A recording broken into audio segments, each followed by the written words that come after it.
Good morning and welcome to the new episode of Dr. Lamba's Awakening Call. Normally, in any democratic, egalitarian society where equality is the order of the day, it is quite amazing to see that the army units are class based, region based, and that happens in India. As a matter of fact, on September 12th, 1946, right after taking over as the Prime Minister, in pre-independence closet, Pandit Nehru sent a letter to the Commander-in-Chief, and that wanted massive reforms in the Indian Army. In Nehru's point of view, these reforms are required to secure the freedom that will soon be there.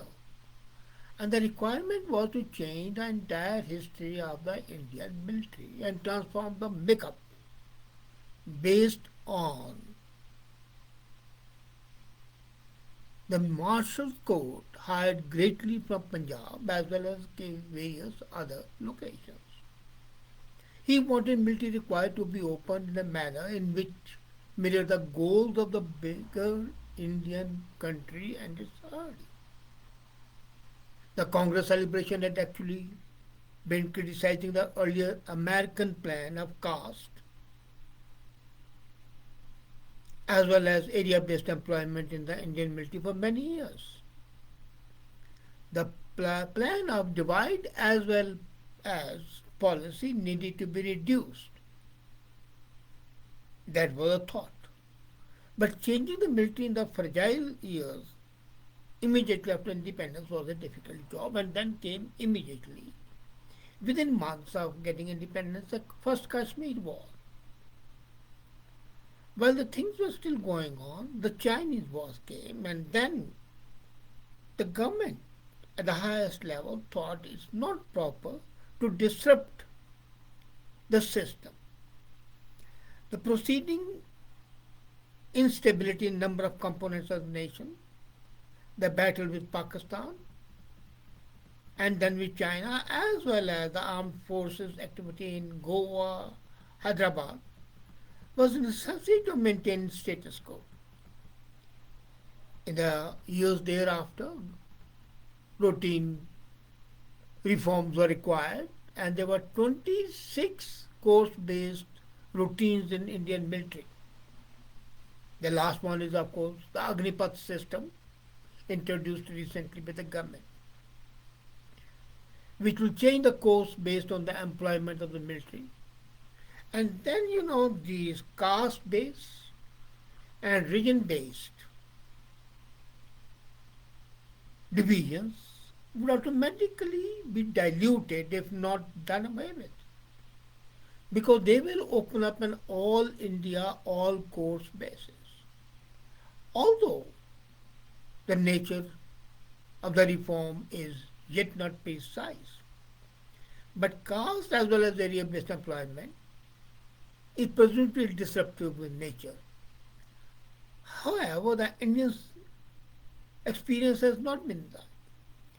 Basically, if you look at the things historically, when the British initially came to India, they did not have ample white workforce. And this was a result of two factors. One, the European pressures would certainly be a lot more expensive. Secondly, the Indian environment was too severe for the white soldiers, and people who came here would leave service prematurely. Then the fights with the French were being replicated in India, apart from fighting the Indian kings. So hiring India became a better consideration and a lot more adapted to the geographical and social landscape. Now, what happened was that they had to fight the Indian army, and then they found that fighting with some people was very tough. Marathas gave them a hard time. Similarly, the Sikhs, they were practically defeated. So then they thought that these are the martial races, we should hire them. And since they are the martial races, this would be appropriate. Now, this was the British military pattern basically, and secondly, it was to create a division in the martial and the non martial classes. The non martial classes would feel disheartened and become jealous of the martial classes because all the benefits were going to the armed force at that time. So, the supervisory proficiency, that was the primary consideration of following the British to structure combat effective army as well as devoted army. And then they wanted it from the subcontinent. So the regimental framework of the military, which was an item on the armed forces change in the West, was vital to the success of the British here in India. So given that the nationalism cannot be used in building and construction of regimental satisfaction, the British police officers encouraged the employees of the British military prior to 1857 by quoting the concept. So then Brahmins as well as Rajputs were generally favored to please them.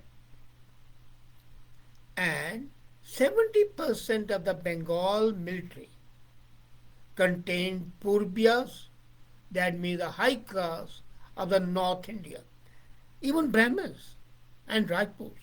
And Brahmins they were wanting because Brahmins had a social impact and when they were there, others will come. But what happened?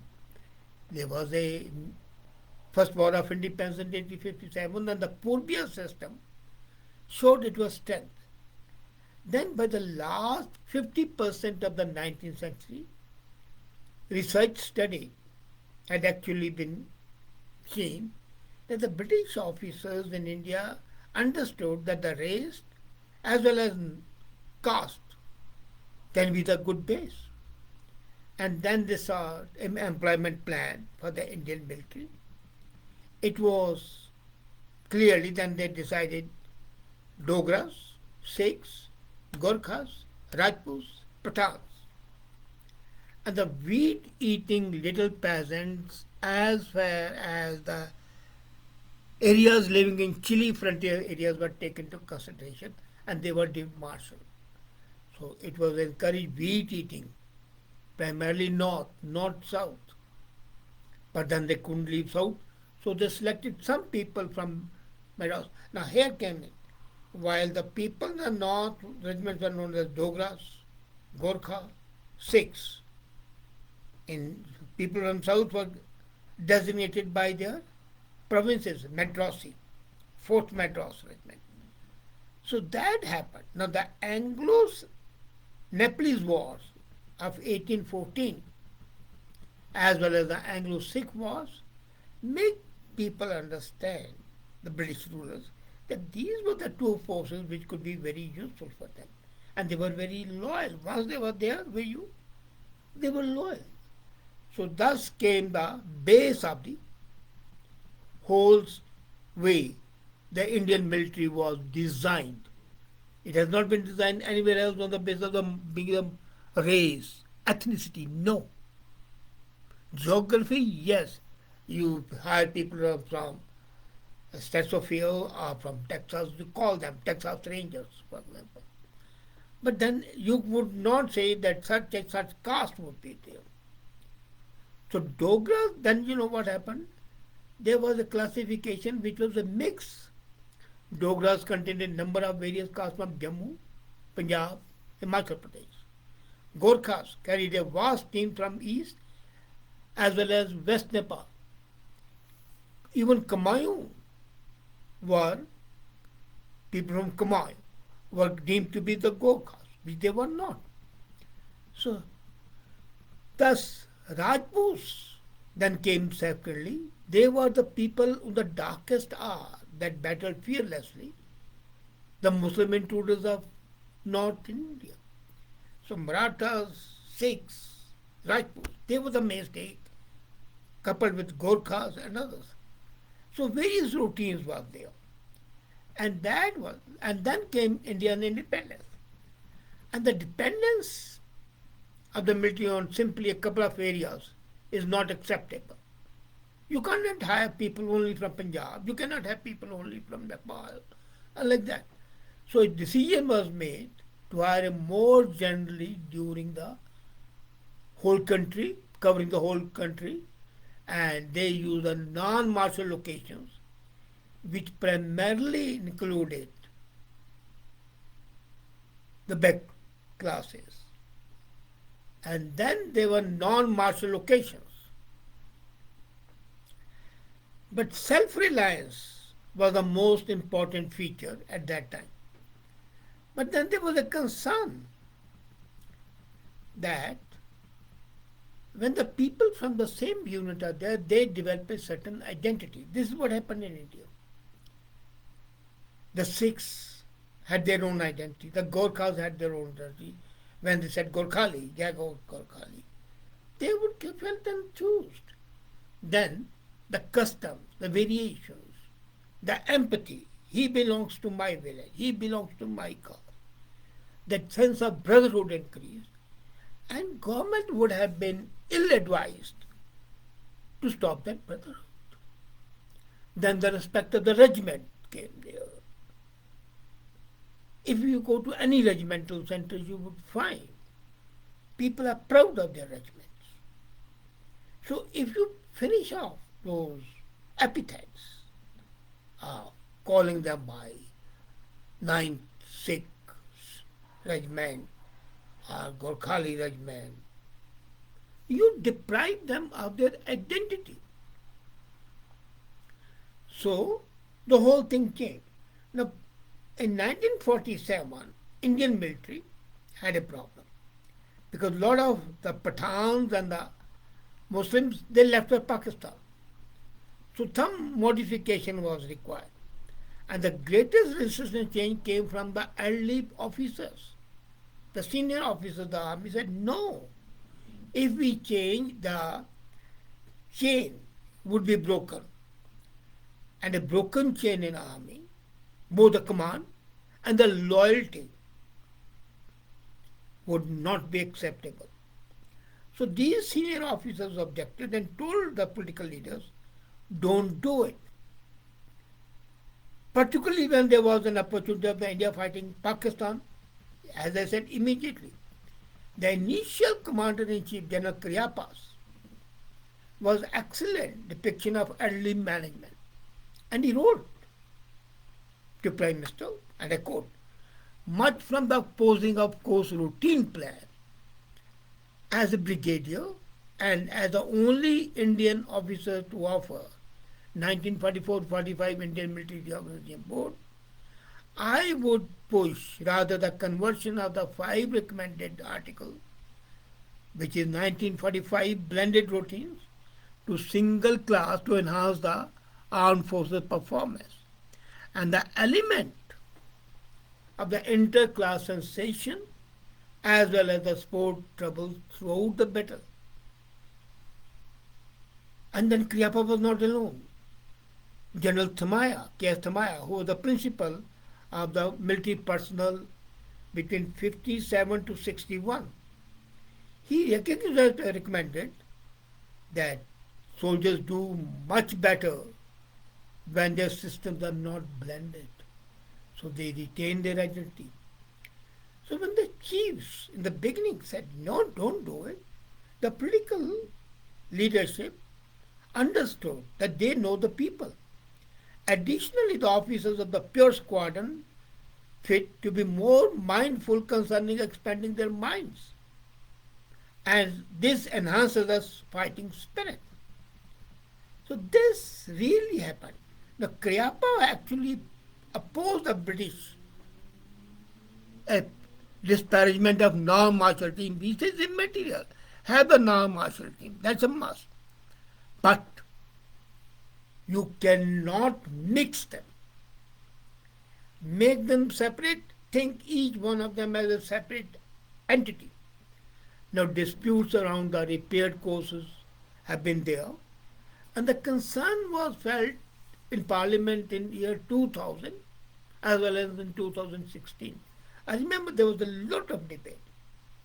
In 2016, the protection priest, Manoj Parikar, I call him the protection priest, actually stated that the existing routine of the Indian military comprised on the basis of the boosting communication and war fighting possibilities has stood the test of time.